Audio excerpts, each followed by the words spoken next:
Good afternoon. It's Tuesday, the 28th of July 2015, just after 1 o'clock. Welcome to UK Column News. I'm your host this afternoon, Brian Gerrish. With me in the studio behind the technical desk is Nick Green.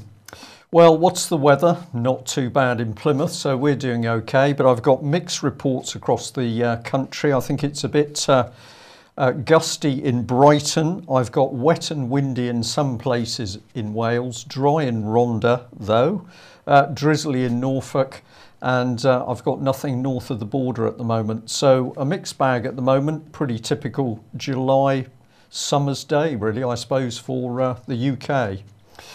Well, more important matters, just how are the banks and courts stealing our property? No better person to talk about this than Tom Crawford. Let's just have a look at the moment with the news release that we did on Friday. This was the UK Column report late on Friday afternoon, where together with other alternative news sources, we put up a news flash that Tom Crawford and his supporters have been able to retake his Nottingham home. This was a photograph taken from the roof and kindly tweeted out. So we can already see a whole host of police cars there. Remember, this is not an armed siege. This is a peaceful protest of people against what's been going on in the banks. And yesterday we also talked with Guy Taylor, who he had been trying to go into Colton Police Station to report what was going on. They refused to take a crime report concerning Tom Crawford's property. And a key document is this one, a High Court document, which actually says that the Crawford family have permission to obtain any documents to which they are entitled under the civil procedure rules from the court file in relation to this claim over Tom's property. And two, it says in particular, court staff are requested to provide the defendants with copies of any warrants of possessions and orders for possession.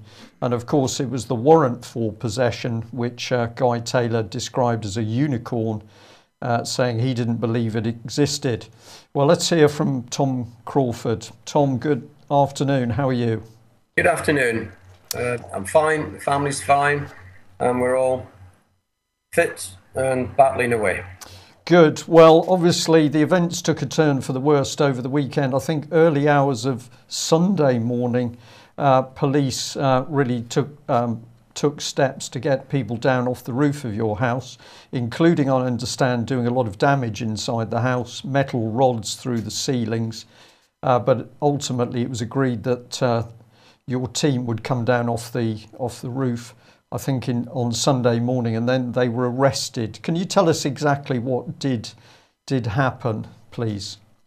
Yeah, they got onto the roof, in through the skylight, into the loft, and there they settled down. And the demands were they wanted to see the warrant. That's all they wanted, just the warrant. And they had many people talking to them, trying to persuade them to come down, and they insisted. All they wanted was the warrant. Then they got a special squad from Manchester Police that used steel rods, and they smashed the ceiling in the lounge, which I'm told now is collapsed. So these rods were going up where they were standing. Health and safety was no concern with these criminals. They didn't care what injury. In fact, one of the lads got his ankle badly damaged by the rods hitting it. There was a young lady up there. They didn't care about her. So they got out of the loft and got onto the roof. And once again, they tried to use the rods through the tile roof. Yeah. If they'd fallen off our roof, you see by the first photograph the distance that they could have fallen because it's on a hill. It could have been fatal. So Tom, yeah. this is pretty brutal behaviour by the police. Obviously, in all the films that have gone out over the last few weeks, we've seen this incredible police response. This isn't, you're not an armed criminal gang. You're a man trying to protect his home with his family, and members of the public have acted very peacefully to support you. But we've got this violent reaction from the police, and there's a certainly a black irony here that the police arrest, 5 men and 1 woman, one woman, and they accuse them of damage. Is that right? Yes. First of all, they came into the court. I was in court watching the proceedings, and they were originally charged with, I think it was criminal damage or burglary, or they dropped all those charges, and they couldn't use trespass for the simple reason that Sue and myself are the owners of the property, and our name's still on the register, land registry. Now, the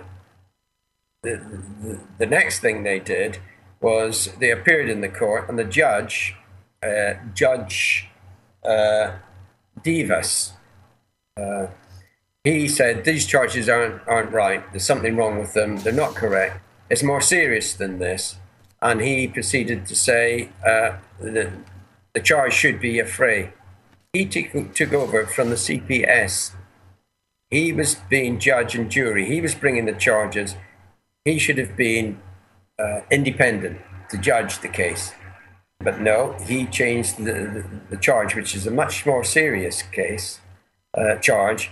In this respect, it starts off at riot, then it's criminal damage after that, and then it's down to a fray. So it's more serious than breaking a window. And my son, he got charged before for throwing some food up to them. That was 12 hours after the window apparently got broken, and the police were sticking their heads through it. Now he's got charged with breaking it. So it's just to keep my son and all these people away from the property. So one of them got detained, unfortunately, until the 10th of August, but the rest are all out on bail not to go near the property. Right, so this is a very critical point you're raising here. In today's news, I'm going to be talking about the massive erosion of civil liberties in Britain in 2015, and of course the danger of secret courts. Ken Clarke, one of the men who's been calling for secret courts, and you are now talking about a judge, well, acting as judge and jury, but also acting for the CPS in changing the charges. So there's something extraordinary going on in your case. I had a report by telephone early this morning of another gentleman who says he's got evidence of the fact that building societies and banks are selling on mortgages, and of course the moment they've done that, they have no right to claim charges from the original mortgage owner, and so more evidence coming to light. Is there any way that the judges don't know what the banks are doing? Yes, there are ways if they totally ignore the evidence and just listen to the banks. You started off saying I wasn't a drug dealer. Myself and Sue are more dangerous than that. We're shining a light on their corruption. All these judges know what's going on. There may be an occasional one. Up in the High Court, there are a few good ones. I can't condemn all of them. And they look down on these judges in the county court because they know that there's serious crimes going on. In fact, they should be whistleblowing, but they're not. No, well, tell us about this ruling from the High Court, because this is a very key document for you, because it's given you the authority now to demand to see court documents, and of course the warrant, which, as Guy Taylor has said, is at the moment it's a unicorn. It doesn't appear to exist. What's going to be your next step armed with that High Court warrant, High Court document? Sorry. Right. Very soon I'll be going into the court and demanding to see this document, and it doesn't say just to see it. It says copies. So I'm going to tell them that I require a copy or they're in breach of a High Court document, and then I'll be back down. I know they won't give it to me. They simply will refuse. So we'll be down the High Court, but we'll be bringing other things through the High Court against Bradford and Bingley, the court system, and the police in particular. Right. I notice in the language of that document, Tom, in paragraph 2, it says, in particular, court staff are requested to provide the defendants with copies of any warrants of possession, and they're using request. Is there a significance in that or not? And to me, that's very polite language for saying, well, if you feel you could you please provide the defendants with this warrant? It doesn't seem to be a very strong phrase to me, but maybe I'm not reading the legalese properly. Well, the legalese, it's right at the very top. These people have to follow orders of a High Court judge, and it says at the very top, an order. This is ordering them. Right. It's not requesting them. It is put in polite words because that's the way they speak, but it says an order. So, yeah, they've got to do it. Okay. And the other point which has been of great interest to us is that we've watched as the Nottingham Post has been gently helping the other side by now trying to claim that your neighbours have all fallen out with you. Your neighbours are terrified to go out because of protesters. And the last article that we saw from the Nottingham Post was clearly designed to make anybody who'd been there to support you as a bad, aggressive, violent, threatening person. And your neighbours had now fallen out with you almost. What's the state of play with your neighbours? Because you've certainly had good support from them leading up to these events. Yeah, our neighbours, 99% are still very, very supportive. They're terrorised by the police and by the security staff there. There is two that aren't very happy with us. One is an old couple that's got the police. Their son's a policeman, and they've been holding meetings in his house. I know they have, trying to plan this. And then there is one other one, and unfortunately she's just an old lady.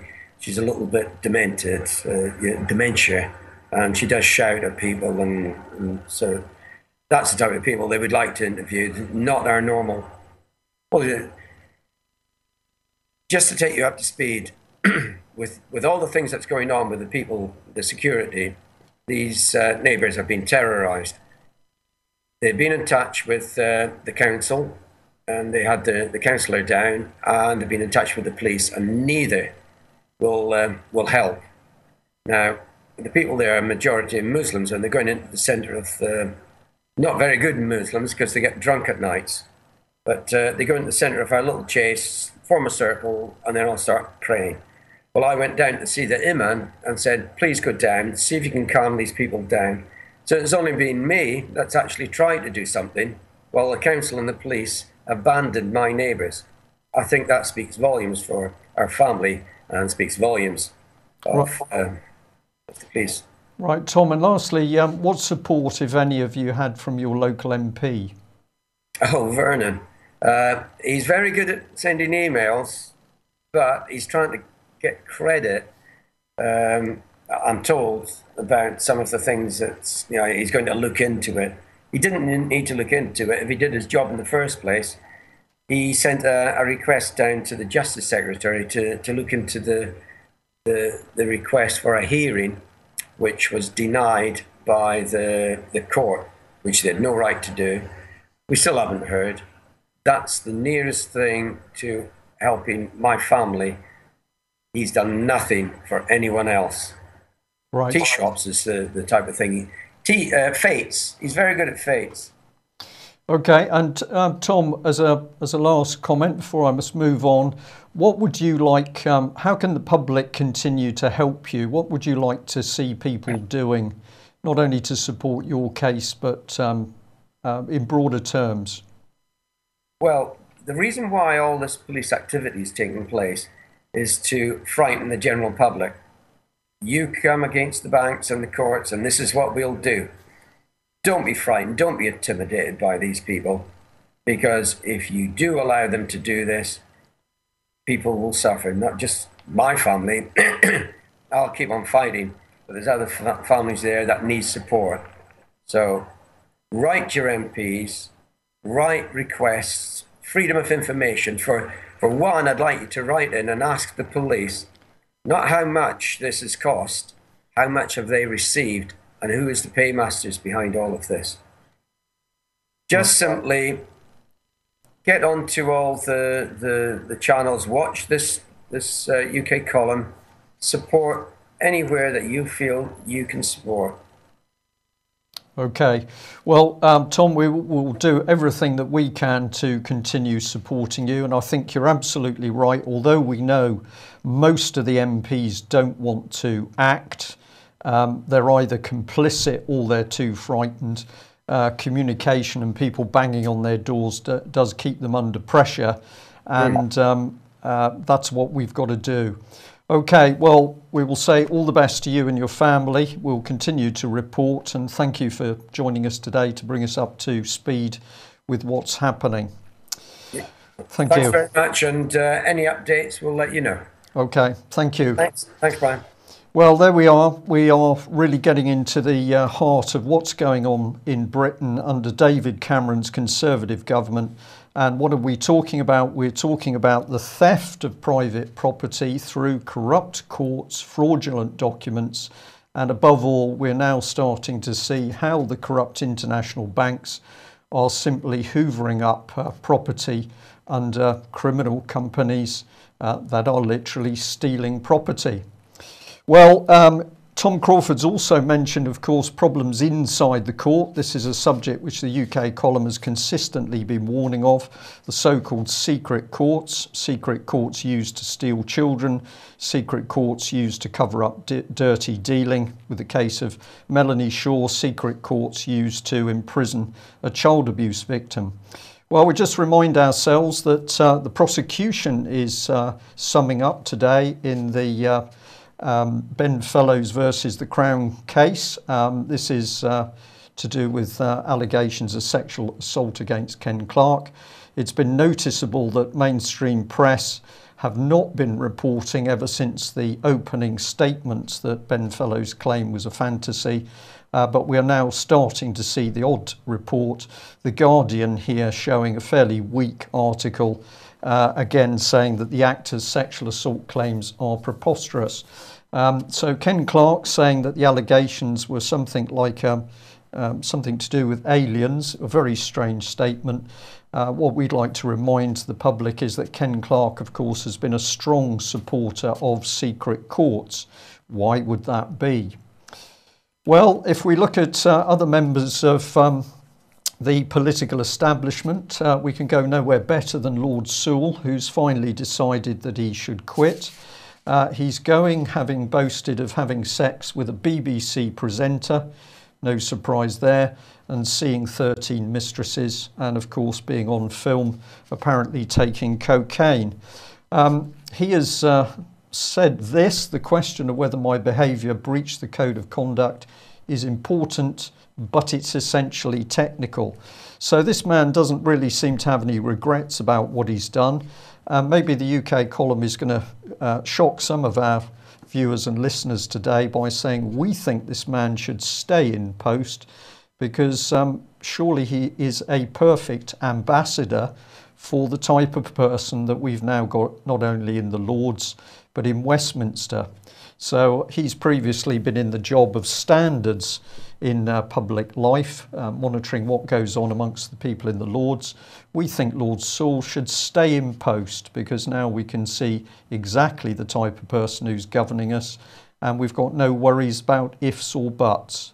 But I can understand if a few people may disagree.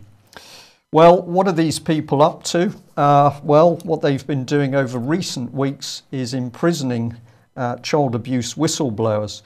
And we intend to stay on this subject because, of course, this is at the heart of the blackmail control by which British politicians are doing the bidding not of the general public, but of overseas powers and international banking interests. So if we see that Tom Crawford's family are getting a particularly hard time in court and what's happening around their supporters in court, let's remember that Chief Constable of Nottinghamshire Police Chris Eyre has been using his police officers to put great pressure on Melanie Shaw, aided and abetted, of course, by Alison Saunders, head of the Crown Prosecution Services, the lady who could help protect Lord Janner, but was only too keen to see Melanie Shaw in prison. And as with Tom Crawford, let's remember that it takes a judge to do the ultimate dirty deed. And one of those judges was Judge Geoffrey Dickinson in Nottingham Crown Court. So Chris Eyre, what sort of Nottinghamshire police force is he running? Well, thank you to our viewer that reminded us of this case. This is Helen Chamberlain, the lady who's in charge of, a police officer who's in charge of public protection in Nottingham. Child abuse also comes under her remit. And back in 2010, Nottingham police were going to let her off a speeding incident where she was caught driving at nearly 30 miles an hour over the speed limit. Well, in that case, the judge wasn't going to let it happen. But we say there's clearly one rule for Superintendent Helen Chamberlain, Nottinghamshire Police, and quite another for abuse victim Melanie Shaw. But we can also say that still no proper BBC investigation into child abuse. Why are we interested in that particular subject? Well, let's have a look at what BBC Radio 4 has been up to, and what better place to go than this particular Twitter page. Joe Kent, journalist, producer at BBC Radio 4. He says the views are his, not theirs. Retweets neither. He seems to regard himself as some children's plaything. And an immediate tweet on this page is to do with the front page of The Independent, talking about the Freedom of Information Act. Before we come on to that, let's just have a look at what was tweeted out. And in this one here, we've got that he's pushing out the BBC's Current Affairs, and this is a documentary about the satanic cult that wasn't. It's underneath BBC Radio 4. For those who missed it, you can listen to the satanic cult that wasn't here. So here is this man helping to promote the line that, despite the testimony of the two Hampstead children clearly speaking about what had happened to them on video, according to Mr. Kent from BBC Radio 4, the whole thing is a little bit of a joke and the public shouldn't be too worried. Well, by the same token, this was also retweeted, a very strong piece on Russia Today. And then it goes on to say, here's our BBC investigation, China's illegal trade in babies. How interesting that, of course, the two Hampstead children were also talking about a trade in babies. But as usual, the BBC not interested in the victim, but pretty interested in assisting the cover-up of what has actually taken place. And we'll reinforce this because the Freedom of Information article, which the gentleman was tweeting out, was this one, which is The Independent saying the end of the Freedom of Information Act, right to know in peril as government targets freedom of information. And we get a clue really to what's going on here by the fact that in the article they quite rightly point out that Tony Blair described the Freedom of Information Act as one of his greatest regrets. What he really means is his biggest mistakes, because that act has allowed an educated public to start to pull the truth out of this corrupt LibLabCon system. But there is a review to come into place, which will be finished by November, and that will consider whether there's an appropriate balance, whether there is an appropriate public interest balance between transparency, accountability, and the need for sensitive information to have robust protection, and whether the operation of the Act adequately recognised the need for a safe space for policy development and frank advice. So make what you like of the words there. What we think is going on is the government is getting scared too much information is coming to the surface. And as the Independent points out, this is the government about to close down freedom of information to protect the corrupt workings of the government. Well, one of the key issues that we say the British government is simply terrified of is the subject of child abuse, the blackmail route by which key members of the British government are simply doing the bidding of overseas and banking powers. Who can actually deal with this situation? Well, it should be Britain's police forces, but let's remind ourselves what the BBC has been up to. And of course, it was the BBC that's been brought in to prop up the image of the chief of the Metropolitan Police with what we have called a spaghetti western over Bernard Hogan Howe. And the articles that the topics that the BBC programme discussing, of course, moving the public nicely away from anything to do with child abuse, back into the subject of Mark Duggan. And here we are, the BBC simply making out what a great job the Met Police are doing. Well, coming from a different angle, and we had this, of course, fingers being pointed at Hogan Howe over the cover-up of child abuse, and took the UK column to point out that former Procurator Fiscal of Scotland, Eilish Angelini, was the lady who was actually brought in to do the Met's report on rape.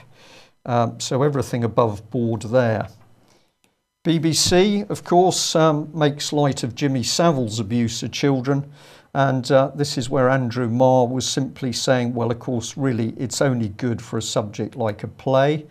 So we've got the BBC giving publicity for a play about Jimmy Savile and trying to convince the public that sometimes drama can answer the really important questions more effectively. How can we deal with this sort of stuff from the BBC? Well, I think the UK column answer to that is that we need to do some penetrating research into what the BBC really is, who the people are, and what their £3.65 billion is actually being used for. So if you haven't seen it already, do have a look at the UK column, BBC Exposed from Child Abuse to Subversion article, where we've started to take apart what the BBC is really about. And of course, as you can see in the bottom right-hand corner of your screen, BBC Media Action, we're calling it the devil's own charity. The list goes on. And we reminded people a few weeks ago that the BBC, of course, carried out a character assassination of Geoffrey Dickens, the minister who'd originally tried to get the subject of child abuse into the public mind and indeed get the police to do their job properly. What did the BBC do? They put out an article attacking him at every stage of the way. All of the key headings in this article were designed to undermine Geoffrey Dickens. No one can be certain if it was all Geoffrey Dickens' fault that he was not often taken seriously.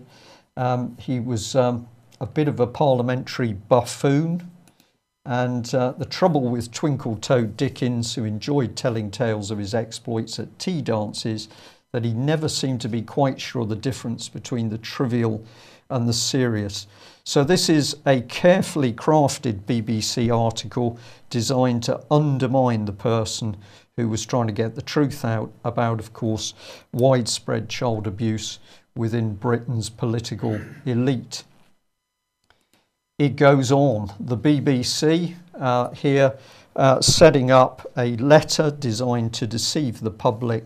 The letter was supposed to be celebrities claiming that the BBC had to be protected at all costs, but in reality the letter had actually been created by BBC director Danny Cohen himself using celebrities, and it took Michael Palin to actually reveal this in an interview.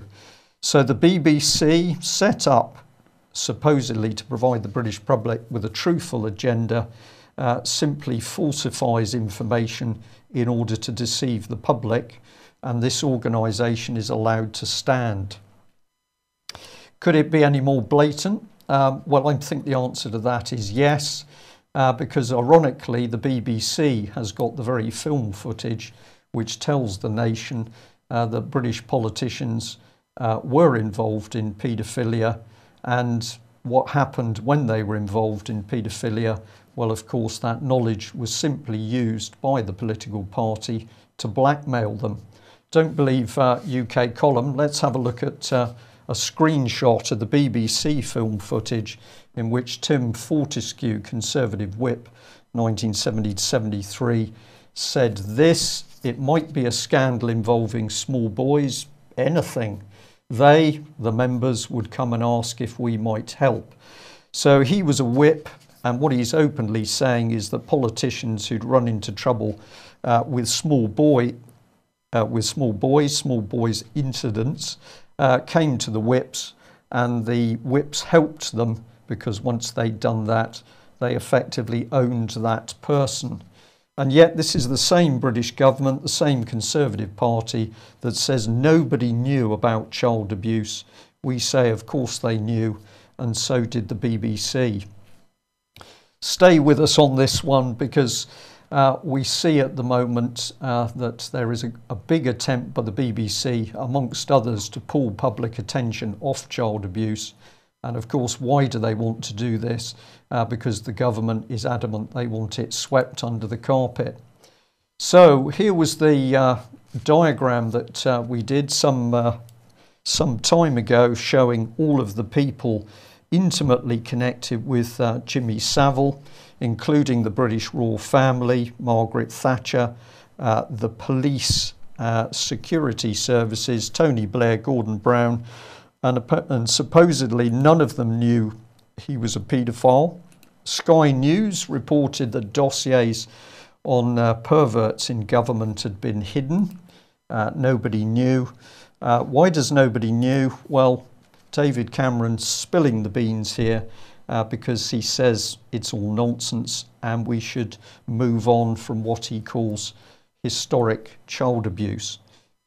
It's not historic, it's current, it's still going on, it's still being covered up. And the reason that Cameron wants it pushed to one side is because, of course, this is the subject that literally can and will bring down the British government once our ministers are revealed for what they are. Hence we say that Lord Sewell should stay in post, because clearly he shows exactly what they are. Well, let's have a look at this. BBC exposed from child abuse to subversion. If you haven't read that article, please do have a look at it. If you like what we're doing with UK Column and would like to support, please consider taking a subscription or making a donation. Do have a look at the website, do read the articles, and this was an extremely good article about the European Union, how it was expanding, empire building under the radar. This is a subject which we all need to stay up to speed on. It hasn't gone away, and the EU at the moment still stripping away freedoms and rights from the general public in Britain. What can we do about this? Well, here is a group in Nottingham who are saying we're not going to sit at home and do nothing. They've organised a peaceful meeting in order to ask questions about what's happening in Nottingham. We demand answers, and that's going to take place at Gedling Council Office, Arnold Hill, Thursday, 30th of July at 9:30. So if you can, please be there, please attend, and as UK Column always says, please be polite and well behaved, because that gives your cause most power against hostile press, and of course the BBC, should they turn up. Unlikely, I think. Well, it was again one of our viewers that pointed out a very interesting article which we think starts to encapsulate the danger that we're all facing at the moment from control of the courts. And this is the article from the New York Times, and it says a terrorism case in Britain ends in acquittal, but no one can say why. So if we have a look at this article, it's basically talking about a reporter who covered a trial which was to do with terrorist type material, but it says that if he writes or even talks about the reason that the student Errol Insadel was acquitted, Mr. Cobain faces prosecution and possibly jail. So a reporter faces prosecution and jail for trying to tell the public what's happening in secret courts. He said, "I know the essence of what was happening, but I can't tell. I can't even talk to my editor about this." And then he goes on to say this, "Not even the Russians do that to journalists." So we have finally got some indication that mainstream journalists are starting to realise something very nasty is going on in Britain. We say it's a creeping dictatorship where, of course, control of the press goes hand in hand with secret courts. And perhaps we ought to also remind Mr. Cobain that investigative journalists don't seem to live long in dictatorships. Well, this is the case he was talking about. Mr. Insadel was born in Turkey, lived in London and travelled to Syria, where he met fighter Ahmed to discuss terror attacks. In September 2013, he was stopped by police for speeding. A slip of paper was found in his car, which had the address of one of Tony Blair's properties. So the police bugged the car, and later on he's heard talking about a gun. They eventually, armed police stop him in a car with another gentleman, Ramul, near Tower Bridge, and the police shoot out the tyres of the Mercedes. A memory card is found in Insadel's phone case describing bomb assembly. And in 2014, Insadel sentenced to 42 months for possessing a bomb-making guide, and Mr. Ramul is also jailed for similar material. But the jury couldn't agree on the conviction of Insadel on broader terrorism charges. So there was a retrial and Insadel was acquitted, but for reasons unknown to the public. And this is the substance of this case, that here we've got somebody going through the court system, but the public is not able to know what is going on. And the reporter has said that some of the trial was public, some secret, and some hung in a sort of no man's land where nobody was sure what was going on. But what the reporter did add is that all of the notebooks of journalists who had been in any part of the case were taken for storage by MI5. Well, if you think that's worrying, you shouldn't be, because according to a survey with YouGov, most of us have broad support for increased surveillance powers by Britain's security services.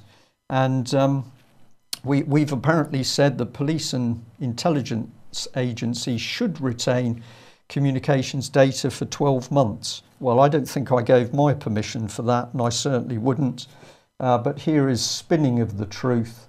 What is the basis of this survey? Whatever it is, it's dangerous stuff. This is key comments by Mr. Murphy from King's College. What did he say? In constitutional terms, secrecy is anathema to the rule of law because legal and political accountability is impossible without transparency. If errors are made, they must be brought to light, but there is little incentive for the prosecution, intelligence agency, or government departments to acquiesce when they can invoke national security to ensure secrecy. And to ram the point home, in the appeal against the reporting restrictions on this case, it's been adjourned until the autumn, but in one public session this month, Lord Chief Justice John Thomas acknowledged that there were really difficult constitutional issues at stake, and it's also been told that a few minutes later, reporters without special permission to attend his hearing were politely asked to leave. So this is the state of Britain today: massive cover-up, secret courts, control of the media. And who's the man running this show? Well, here he is, David Cameron. And what was he doing a few weeks ago? Well, he was pressing for further attacks on free speech and liberty, visiting GCHQ, where he's pushing to give them access now to encrypted communications. So David Cameron, Prime Minister at the moment, working step by step with his colleagues in the Cabinet Office to produce a dictatorship in Britain. And it's taken a few MPs to actually realise some of the things going on here. So we've got Tom Watson and David Davis saying High Court rules data retention and surveillance legislation is unlawful. I pause slightly because it gets increasingly difficult for the UK column to decide how we can put this type of information over in a way that is suitably clear or clearer than we've done it previously. We say Britain is being taken into a dictatorship, and that is happening very quickly. What happens in dictatorships? Very serious things. People are imprisoned with no proper trial. People are murdered by the state. Well, let's bring in Boris Johnson's water cannon. And if you go on the UK column website, have a look at this article, Boris Johnson and the death penalty. Now, of course, national press at the moment has been making a joke out of the fact that Boris Johnson has bought water cannon which he's not permitted to use. And of course, in an empty parliament, there was a reply by Theresa May, Home Secretary. But our researcher has done a brilliant job here, showing in this article the real danger of what's taking place. And embedded in the article, we can see reference to Article 2 of the European Convention on Human Rights. Emphasis is by the writer. It says the deprivation of life shall not be regarded as inflicted in contravention of this article when it results from the use of force, which is no more than absolutely necessary.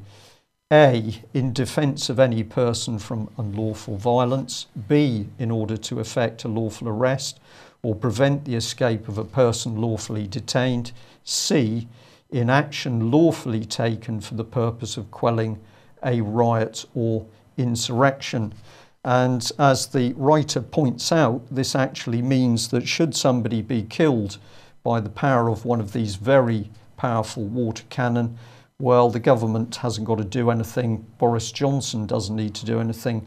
The police don't need to do anything, because the European Union has said, well, there was a riot, there was an insurrection going on, so somebody got killed, so what? There could not be a better article on the UK column website to alert people to the fact of what's really happening in Britain today. If we're to stop it, we need to make sure that it's the general public that is pushing out the truth. We can't rely on the BBC. And as we're seeing, Britain's press and media failing pretty severely to get the truth out as well. I will end on that note, but we will say there is good news. It is clear to us that more and more people are now talking about what's really happening. The fact the British government is trying to suppress the Freedom of Information Act says that the public has been using that act properly, and it's the revealing of the truth that is now starting to really frighten the government itself. So it's up to all of us to continue to use that act and to push for its retention if we're going to expose what's really happening in Britain today. That's it from UK column. I'll just repeat, if you like what we do need your support. If you think you can write articles, we're delighted to take those. We've had a recent offer of support to help with animation. Thank you very much. We're delighted to take that offer up.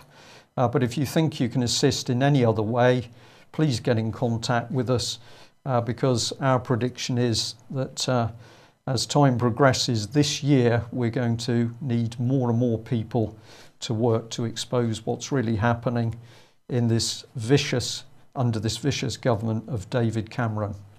Thanks for joining us. There will be a crane report tonight. I think that's right, Nick, is it? There will be a crane report running tonight. And that's it from us today. Thank you. Bye-bye.